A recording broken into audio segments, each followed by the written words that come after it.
Assalamualaikum warahmatullahi wabarakatuh. Perkenalkan, saya Fadli Beli Ramadhani dengan NPM 2515.015. Pada kesempatan kali ini saya akan mempresentasikan makalah mengenai metafisika.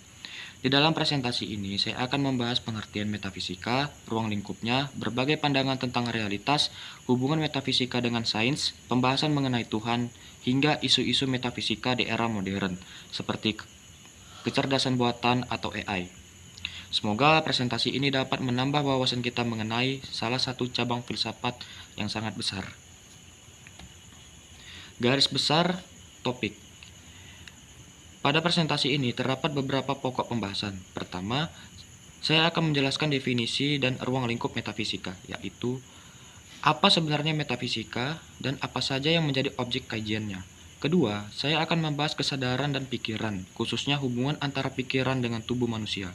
Ketiga, membahas mengenai keberadaan Tuhan, termasuk beberapa argumen yang mendukung maupun yang menolak. Terakhir, saya akan menjelaskan hubungan antara sains dan metafisika, serta mengapa metafisika masih tetap relevan di tengah perkembangan ilmu pengetahuan dan teknologi saat ini. Definisi metafisika. Metafisika merupakan salah satu cabang filsafat yang mempelajari hakikat dari realitas atau keberadaan. Metafisika mencoba menjawab pertanyaan-pertanyaan yang sangat mendasar seperti apa yang benar-benar ada, mengapa sesuatu bisa ada, apa itu ruang dan waktu, apa yang dimaksud dengan identitas, bagaimana hubungan antara pikiran dan tubuh. Menurut Peter van Inwagen, metafisika membahas pertanyaan mengenai apa yang ada, sedangkan Alisa Ney menjelaskan metafisika tidak bertentangan dengan sains, tetapi justru menjadi kerangka berpikir untuk memahami hasil-hasil ilmu pengetahuan. Jadi dapat disimpulkan bahwa metafisika bukan hanya membahas hal-hal yang bersifat gaib, tetapi juga membahas dasar dari seluruh realitas yang kita alami. Ruang lingkup dan realitas. Ruang lingkup metafisika sangat luas. Beberapa hal yang dipelajari antara lain keberadaan atau eksistensi, identitas, substansi, ruang dan waktu, hubungan sebab akibat, kehendak bebas, hubungan pikiran dengan tubuh, hingga keberadaan Tuhan. Kemudian muncul pertanyaan, apa yang dimaksudkan realitas? Realitas adalah segala sesuatu yang benar-benar ada, baik yang bersifat fisik maupun non-fisik. Misalnya benda-benda di sekitar kita merupakan realitas fisik, sedangkan pikiran, nilai, angka, bahkan konsep keadilan termasuk realitas non-fisik. Dalam perkembangan teknologi saat ini, muncul pula pembahasan mengenai realitas virtual dan dunia digital sebagai bagian dari kajian metafisika modern.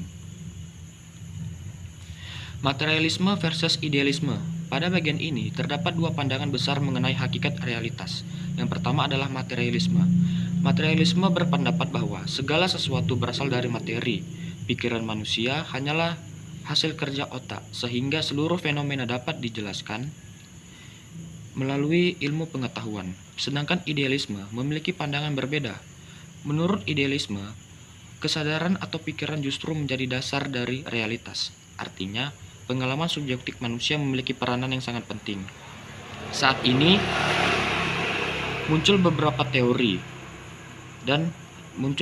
teori seperti fisikalisme, panpisme, dan natural monisme yang mencoba menjembatani kedua pandangan tersebut. Kesadaran dan hubungan pikiran tubuh. Selanjutnya kita membahas mengenai kesadaran.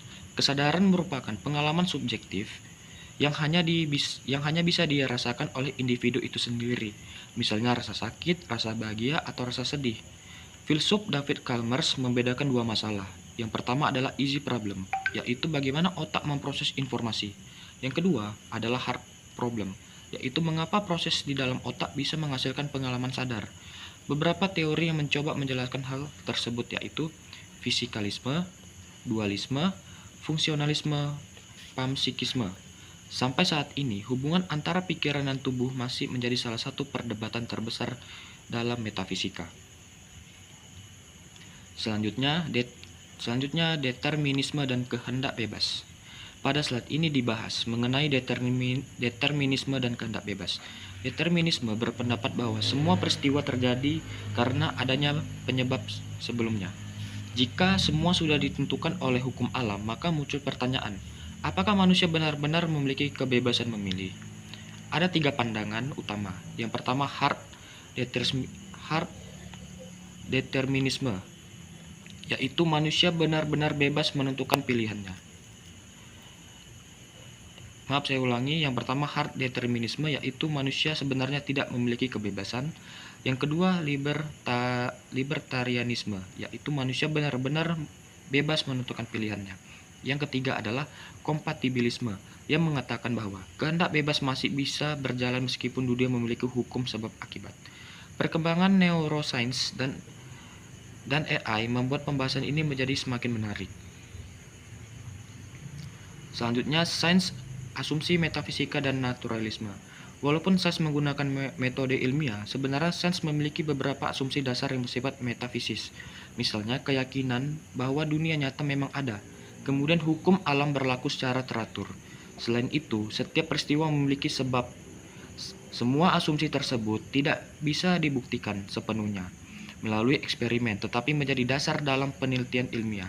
Karena itu, metafisika membantu memberikan landasan konseptual bagi perkembangan ilmu pengetahuan. Selanjutnya, argumen tentang Tuhan. Dalam metafisika, keberadaan Tuhan juga menjadi pembahasan penting. Ada beberapa argumen yang mendukung keberadaan Tuhan. Pertama adalah argumen kosmologis yang mengatakan bahwa segala sesuatu pasti memiliki sebab hingga alam semesta juga memiliki penyebab pertama. Kedua, argumen teleologis, yaitu keteraturan alam semesta dianggap menunjukkan adanya perancang yang cerdas. Namun terdapat juga argumen yang menentang. Salah satunya adalah masalah kejahatan. Jika Tuhan Maha Kuasa dan Maha Baik, mengapa masih ada penderitaan dan kejahatan di dunia? Beberapa filsuf seperti Plantinga mencoba memberikan jawaban melalui konsep kebebasan manusia. Dalam konteks hubungan sains dan agama, banyak ahli berpendapat bahwa sains menjelaskan bagaimana sesuatu terjadi, sedangkan agama membantu menjelaskan mengapa sesuatu itu ada. Selanjutnya, topik kontemporer dan kesimpulan. Saat ini metafisika berkembang mengikuti kemajuan teknologi. Misalnya muncul pembahasan mengenai kecerdasan buatan atau AI, virtual reality, bioteknologi, hingga transhumanisme. Selain itu, metafisika kuantum juga memberikan tantangan baru mengenai ruang, waktu, dan identitas. Dari seluruh pembahasan ini, sangat relevan. Metafisika membantu manusia memahami pertanyaan-pertanyaan yang belum mampu dijawab sepenuhnya oleh sains. Melalui metafisika, kita dapat melihat hubungan antara filsafat, ilmu pengetahuan, agama, dan perkembangan teknologi secara lebih menyeluruh. Demikian presentasi yang dapat saya sampaikan. Apabila terdapat kekurangan, saya mohon maaf. Terima kasih atas perhatian Bapak dosen dan teman-teman semua. Saya Fadli, saya tutup. Wassalamualaikum warahmatullahi wabarakatuh.